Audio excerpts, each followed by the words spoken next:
And we are live. Welcome, everybody. Episode 3 of the Treasury Masterminds podcast. Very pleased to have a male guest this time, a junior treasury.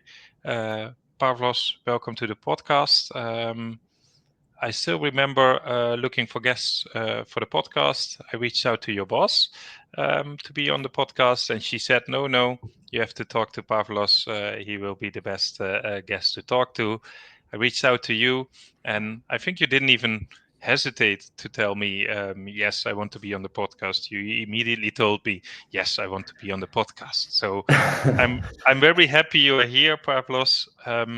Maybe kick off with a quick introduction, who you are and what you do in Treasury. Yes, of course. So let me introduce myself. Hello to everyone, of course. I'm Pavlos Panagitsas. I started my corporate life as an ESG analyst, junior ESG analyst in a startup company, Greek startup company. I was really lucky to have a great team in in the company that I was, because I think that the 21-year-old starting a corporate life and the corporate work as an ESG analyst and also studying accounting and finance as a bachelor's degree, something, I've never heard of ESG, to be honest. But, I had analytical skills, so they needed someone with Excel skills, and I ended up in this company. I was really lucky to have a great manager, Konstantinos Apostolidis, who was really patient with me and trained me for ESG. After that, I made my master's degree. I started my master's degree on actuarial science and risk management, because I thought that it was time to leave ESG and go for finance. And I ended up working on Avramar, Avramar Aquacultures, and as a junior treasury analyst, something that at the beginning it was a little bit, there were a lot of tasks to do and open fields. Like it was not something particular that you do every day. And I was really happy to be on a team that really supported me and really helped me. And also they were also patient with me because I didn't have the skills. And now we are here in Treasury Mastermind podcast. Yes, very good, very good. Was it a deliberate choice to look for Treasury, or you happened to bump into it?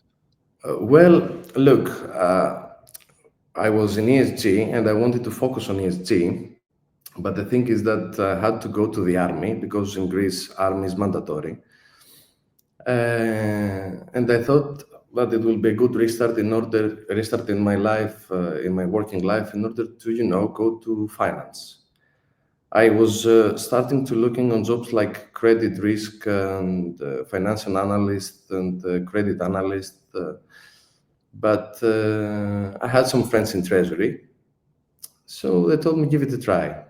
And to be honest, it suits me. Yeah. That's what I feel. No, it's interesting. A lot of people bump into Treasury, or they happen to bump into it, and then they let's give it a try, and then they suddenly like it, and they stay into it. But it's often it's not a deliberate choice coming from Yes, university, because yes. finance seems to be more accounting, control, FP&A, and Treasury is somewhere lower usually. And then of course there are less Treasury roles than there are accounting and FP&A roles. Um, but as a choice, I think, okay, I'm very biased. It's an amazing role to learn and grow in the corporate world, in my opinion. Um, but yes, But I also have an issue with my friends and people in my age. They don't actually know what treasury is. exactly, and So it's that's not a the big first problem. choice. Yes. Yeah, it's a big Yeah, problem. Yes. yeah, I have every time to explain yes, we manage the money. That's what I say. That's what you get. It's not only that, yes, but yeah. it's a, a generic picture. It's that easy. It's that easy. Yeah, Yes, and yes. and and now coming from an ESG background, even though it's only 1 year experience, um, now into Treasury. Has that ESG working experience influenced the way you look at Treasury, or is it just something new now? It's Treasury, forget about ESG. No, I wouldn't say that. I actually think that starting as an ESG analyst helped me a lot seeing how Greek companies operate. Because I had no idea how Greek companies operate. I had no idea what they disclose. So while I was creating all those sustainability reports and managing to see some, information from the inside, I was actually looking how the decision making is happening. I was looking how those companies disclose information, and I think that important thing is that I saw how the European requirements change the the actions of every company and also the banks, the Greek banks. Okay. So it was something new to me. It was not that of an introduction to Treasury, but it was, something that, helped me have an idea and a perspective on those things. Yeah. Okay. Interesting. Let's do a fun question in between. If you had to pick a theme song for Treasury management, what would it be and why?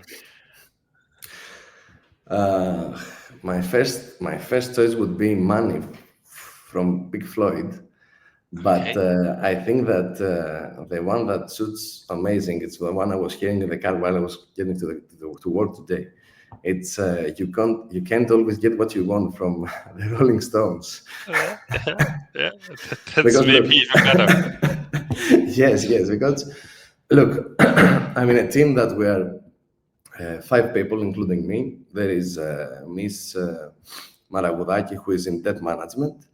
There is Mr. Houlier, who is in payments. There is Christos Psomas, who is in payments and forecasting.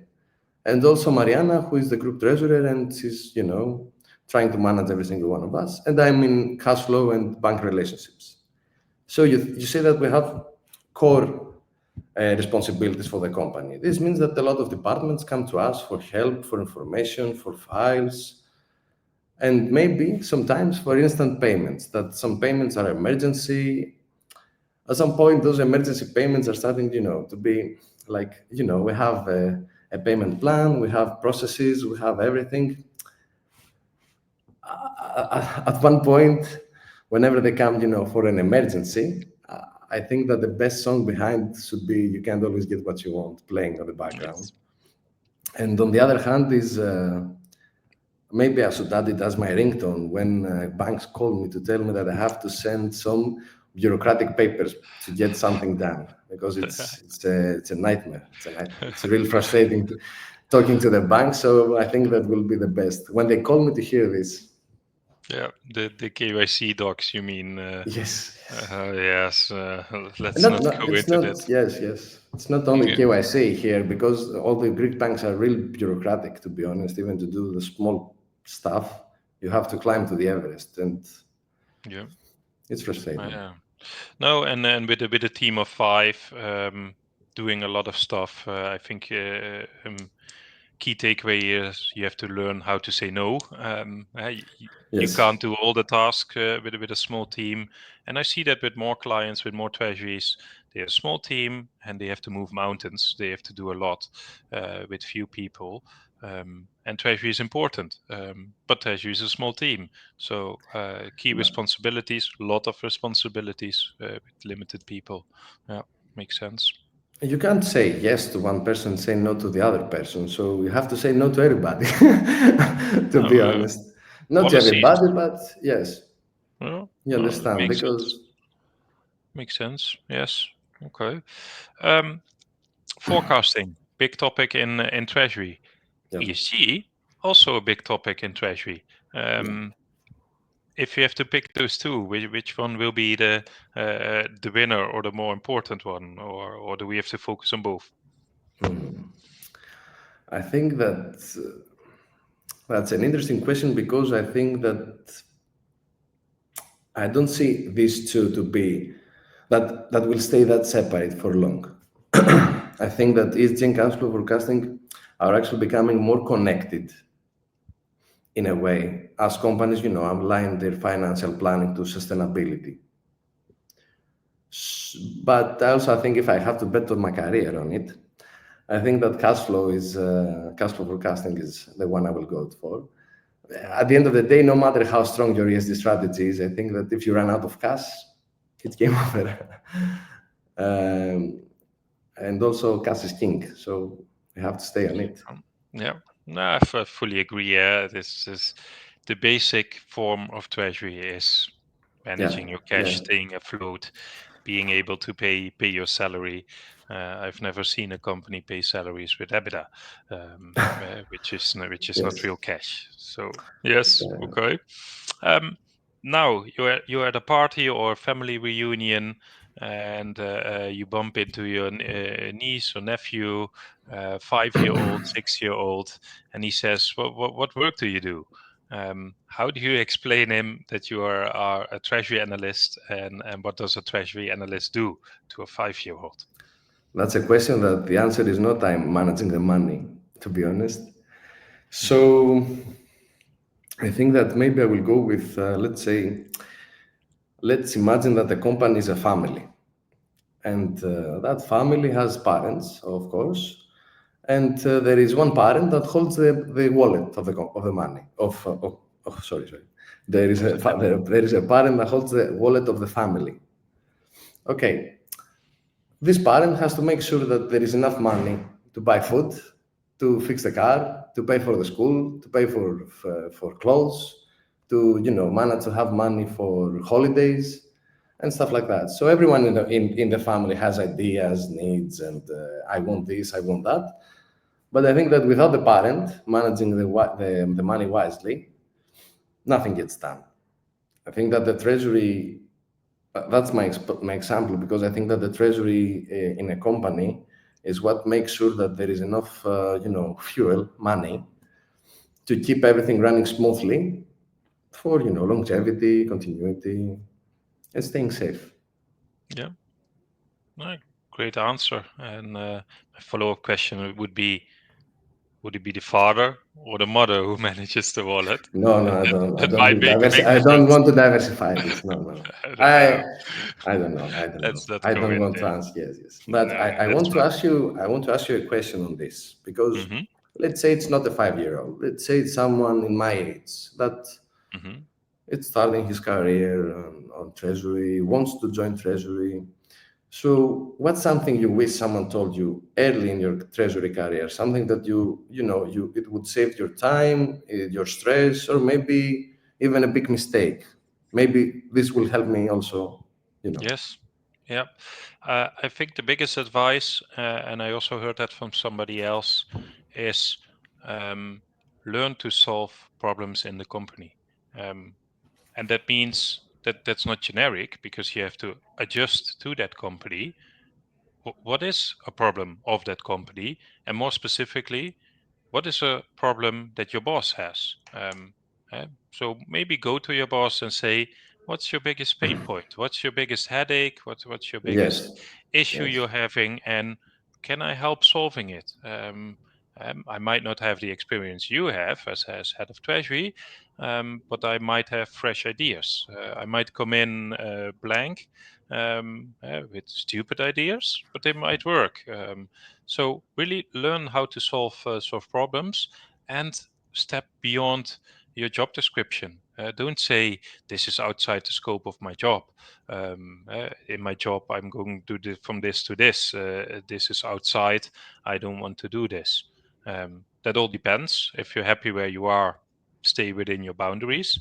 If you want to grow, it means stepping outside your job description, taking on new projects, and really learn how to solve problems. I've seen people advance in a career really quickly by doing this, by really being visible, because if they solve problems for their boss, they are visible, and they have a lot of goodwill because they get a lot of bonus points by solving these problems. And by the way, when solving these problems, you also learn a lot in a very short period. I've been doing interim for 12 years now, with 35 different companies. I've seen so many treasuries from the inside. I always say in 12 years' time, I have gained experience for 36 years because I've done so many different projects. So step outside your zone. That's where the magic happens. Haha.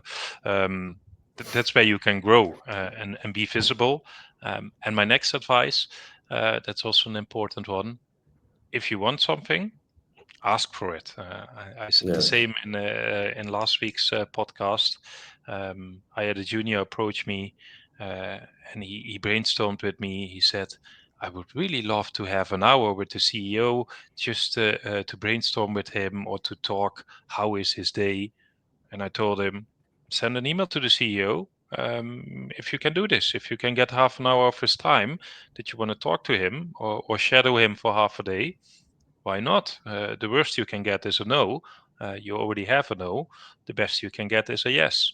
Uh, and the funny thing is, he wrote that email and he got a yes. He was quite nervous. Yes, He for was quite sure. nervous, but he got what he wanted. And if you don't ask, you never get what you want. So that's This is also the next song that we my have to advice. make. You can't always get. You can sometimes get what you want. Yeah. But I I'm think not. that out of what you said now, I think that communication is key. Even if it is your boss, if it is your colleagues, I think that you have to communicate whatever you feel, you want, you need. It helped me, to be honest, Yes. here in the No, company, because I have no idea about aquaculture. I was never a fisherman, or uh, so. I you don't have to, as long as you keep the cash safe. Yes, yes. The company is For happy. sure. Uh, For sure, for sure. no, but that leads me to my next question.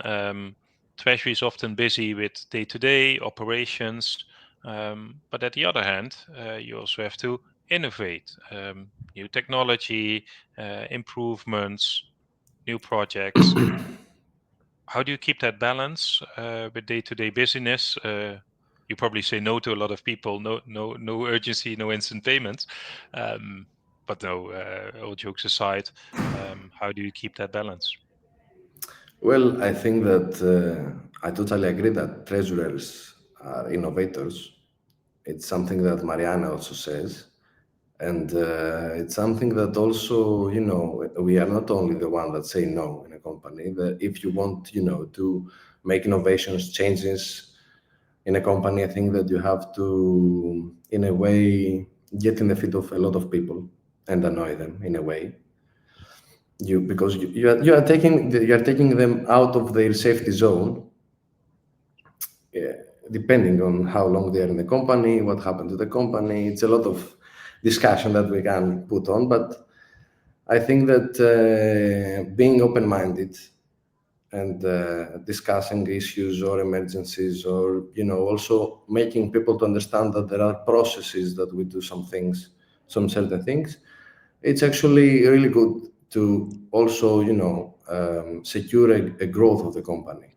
It's not good to stay in a point that okay, we are good now, we have money, we have to, to innovate, we have to implement some new technology, we have to go with the flow, we have to.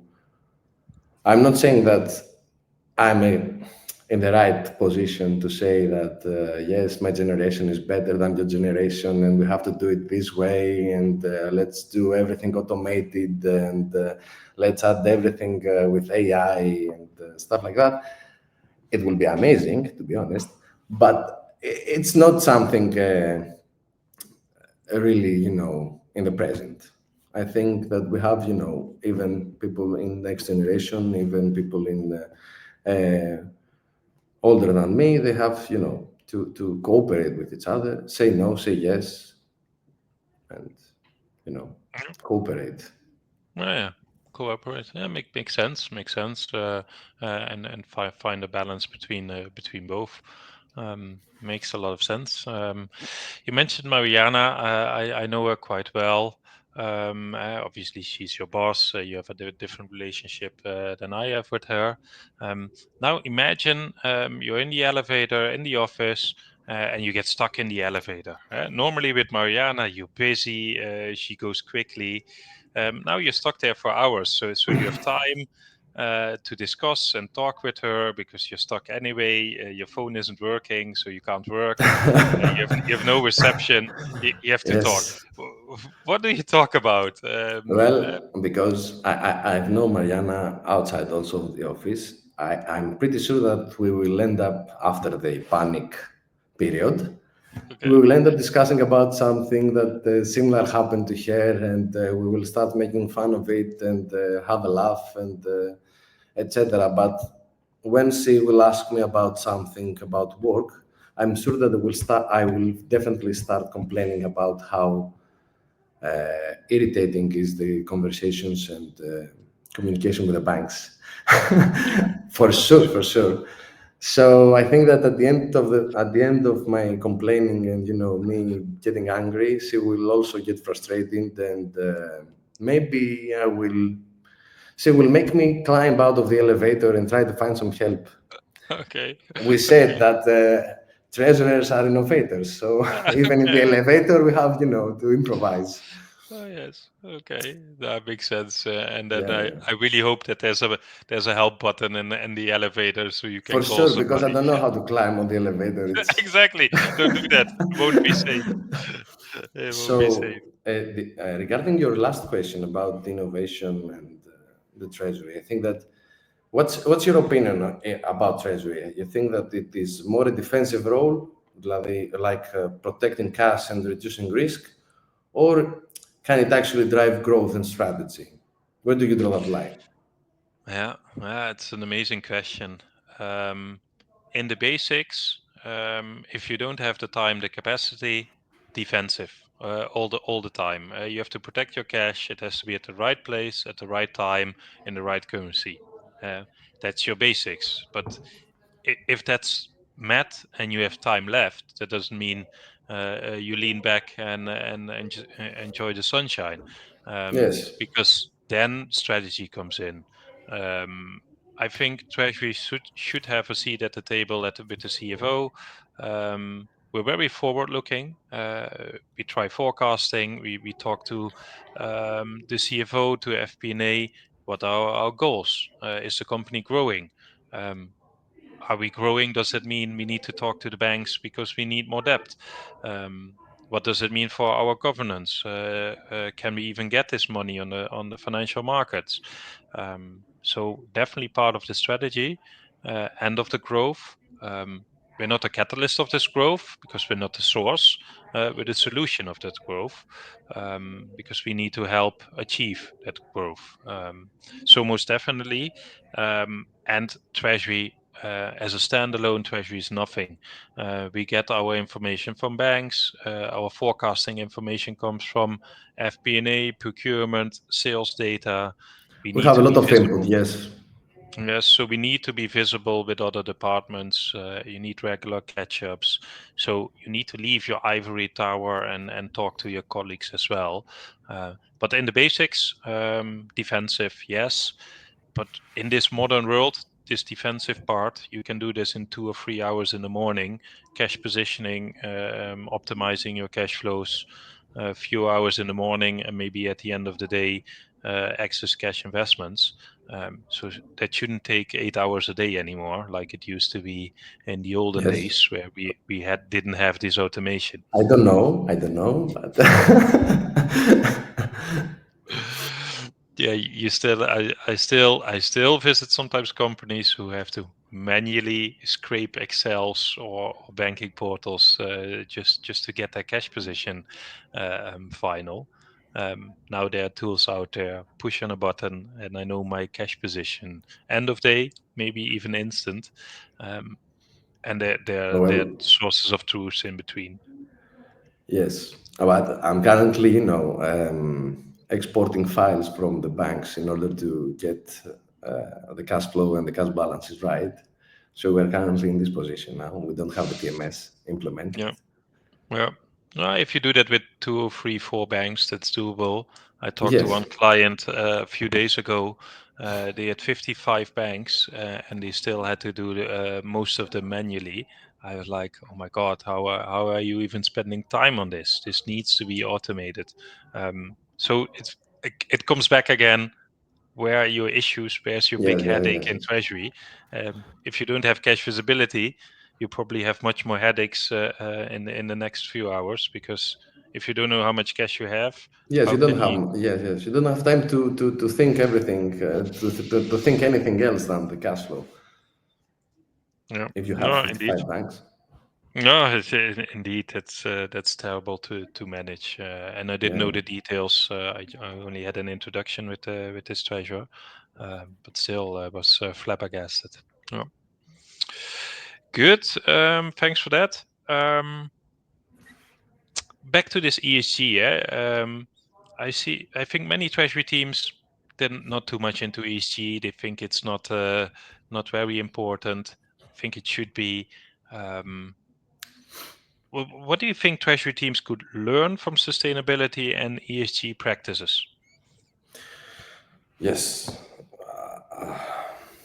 I really agree with that, what you said. It's not just treasury teams that actually think that ESG is not that important and it doesn't matter and stuff like that. But I think that ESG is here to stay.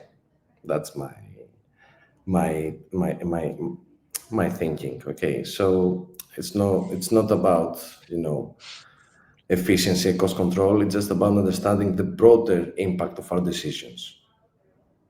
It's not just the numbers, it's also qualitative how ESG, manage things. So people, and I think that people need to stop thinking of ESG that it's just a trend and it will fade.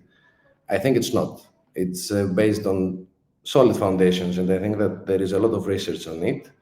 And I believe that it should be actually a core part of every company's decision making. It's not about reporting. It's not about.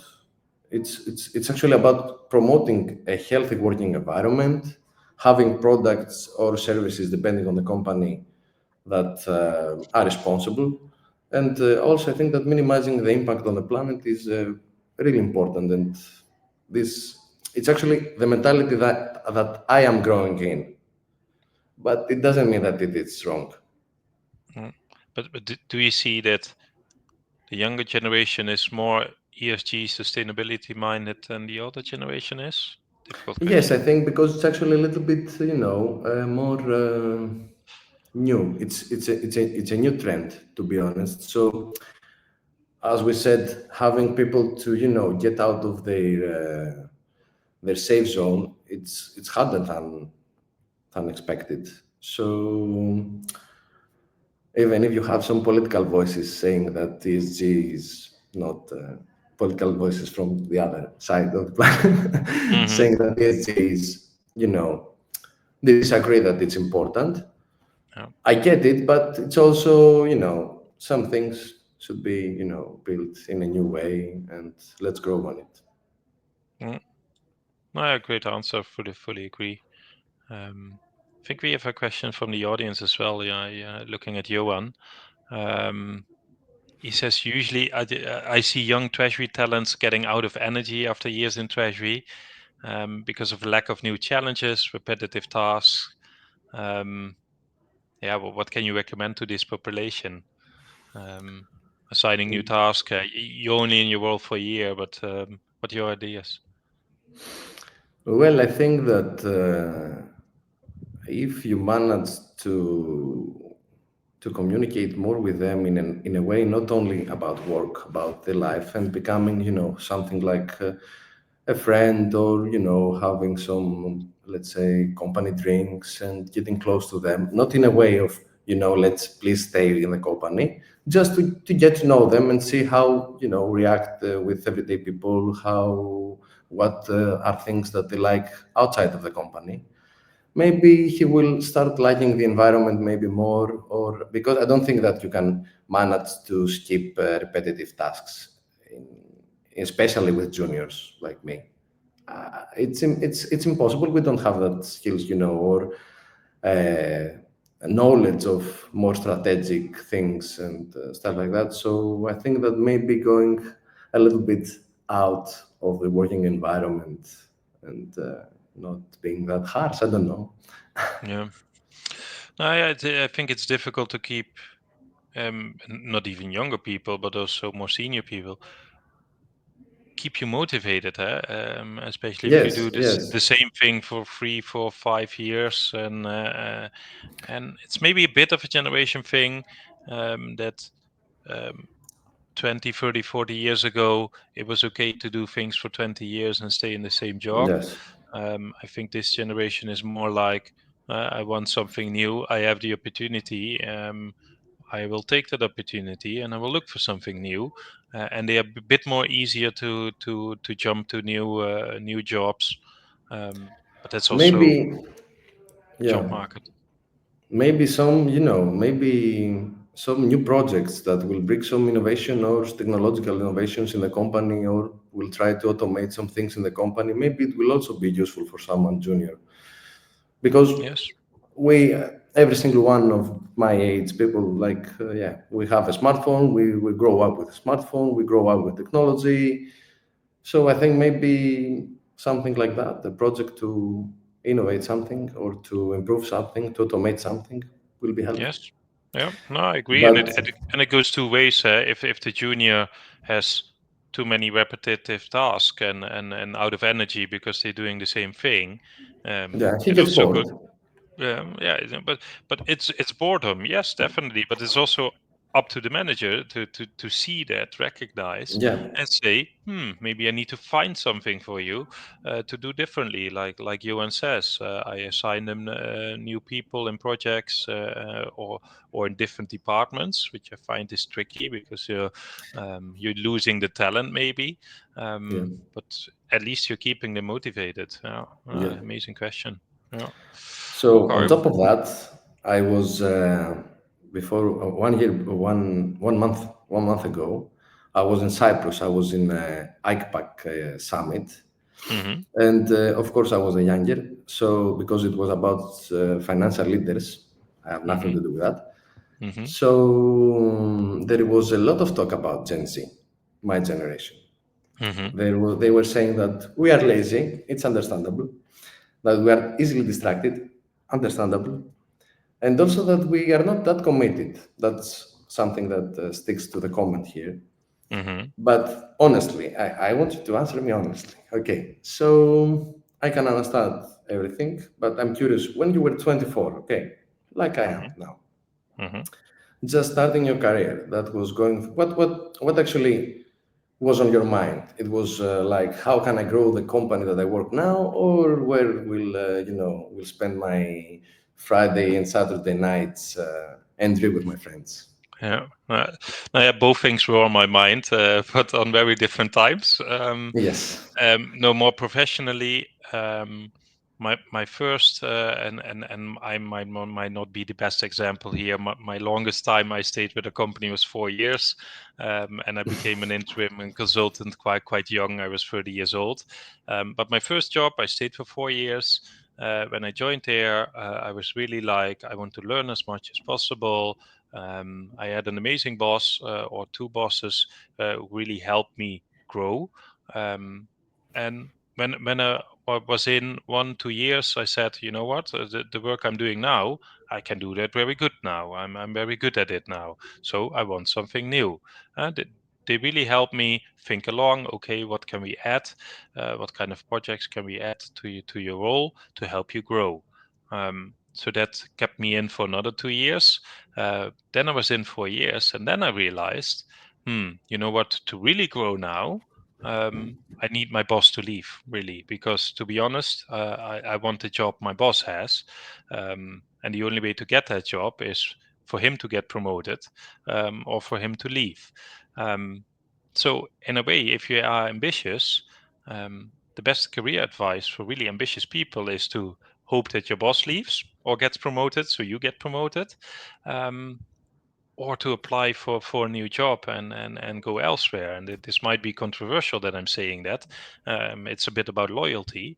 But if you want to learn things quickly, you do that in the first 10, 15 years, with different experiences. Yeah. And that sometimes requires, because Treasury are small teams, I've also seen people grow into head of Treasury role within the same company, but they were a bit lucky that their bosses got promoted or the bosses left, and they got the opportunity to step into that role, sometimes Yes. quite early.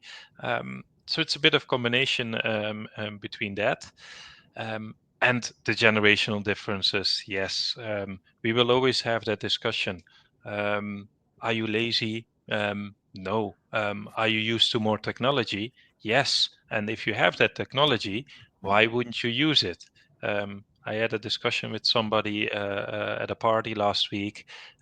He said, my daughter is 15 years old and she has an e-bike. When I was 15 years old, we didn't have e-bikes. We had to go take the bike and really push it, even if it was windy. And I told them, yes, but because we have new technology, why shouldn't we use it? And yes, it might be lazy. A 15-year-old is very capable of pushing a bike and doesn't need an e-bike. But if it's available, why not make use of that Yes, technology? yes, yes, yes, I get it. So in that sense, and we have to learn these differences. More easily distracted, I do see that in the younger generation, but that can also be a positive thing. That do you have an Excel sheet that requires 4 hours of full concentration, filling in, copy and pasting data? That might also not be the solution Yes. um, for that. So there's middle ground. I think the younger generation has to understand the older, but the older generation also has to understand the young generation, that they are quicker, that they are more easily distracted, and they might leave a job more quicker than 20 years ago. This is the new reality which we have to deal with. One amazing thing that I heard is the reverse mentoring that the oldest people or the previous generation should learn from the younger generation. Some Yes. things.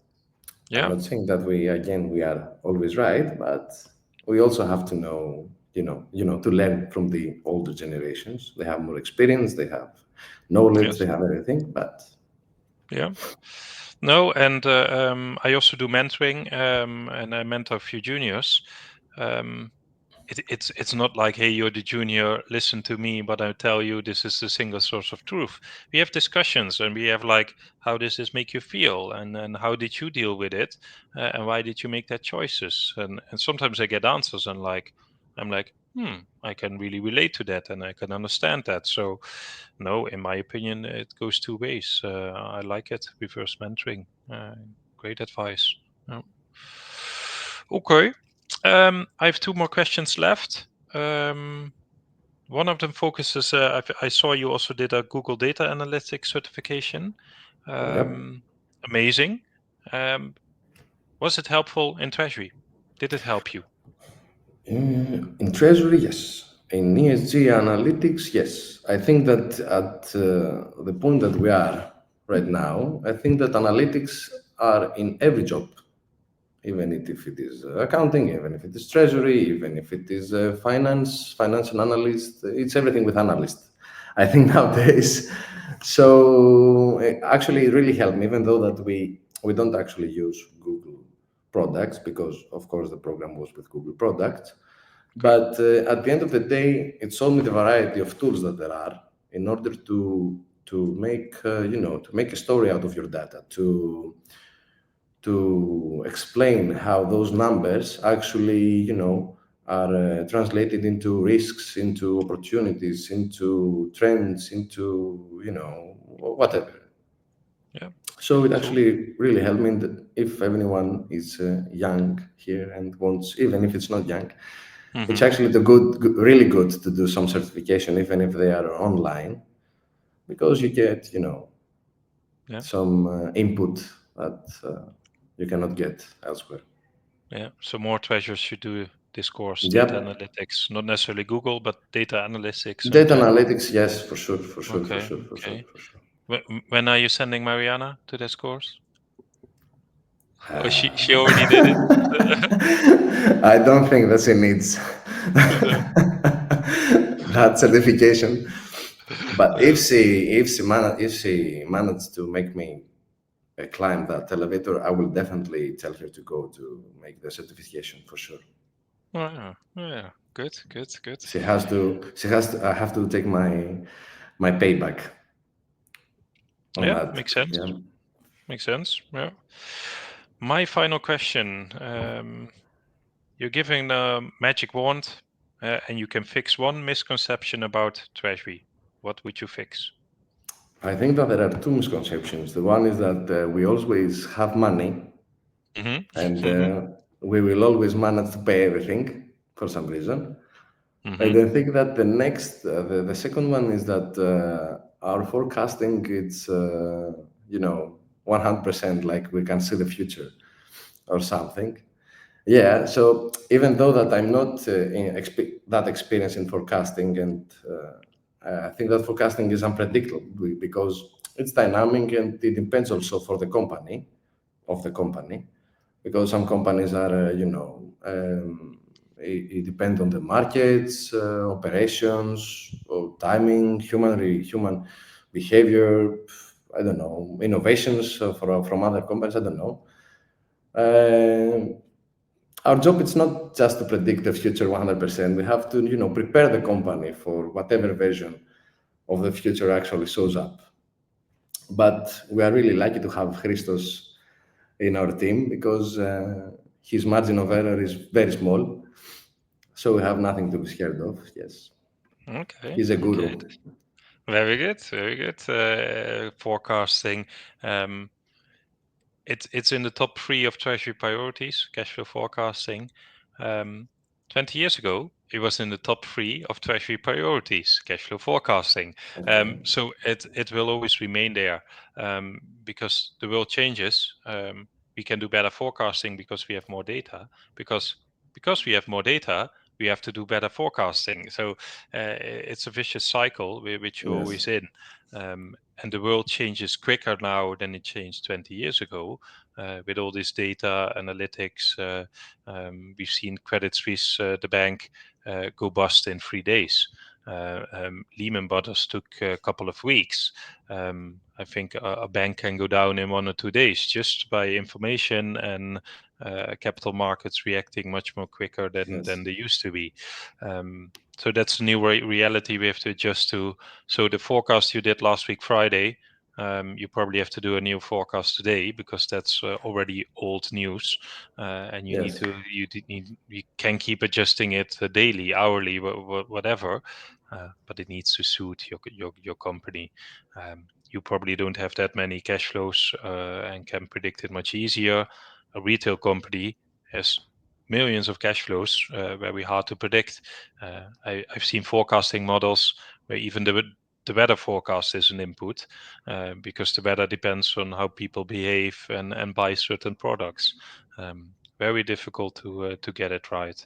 So high forecasting accuracy, keep that up because that's quite amazing. Yeah.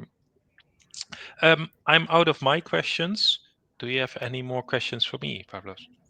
To be honest, no, but I had to say that when you said that Mariana told you that you have to take Pavlos, it was like something similar to me because he told me, "Do you want to go?" I was like, "Okay, you will go." So Mhm. there was no option to me, Okay.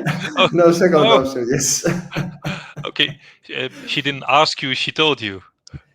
in a way, she asked me, but it's Okay. I didn't have to answer. It No, was an but it announcement. wasn't very difficult. It wasn't very difficult, Pavlos. We No, had a no, nice no, no. conversation. I So enjoyed. I enjoyed. I enjoyed. I really very enjoyed. I good, really enjoyed. very good. Thanks for being here, Pavlos. I really enjoyed our conversation as well.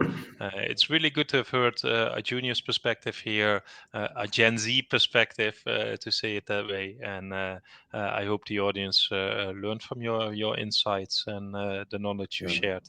So thanks for being on, and Thank you for enjoy. having me.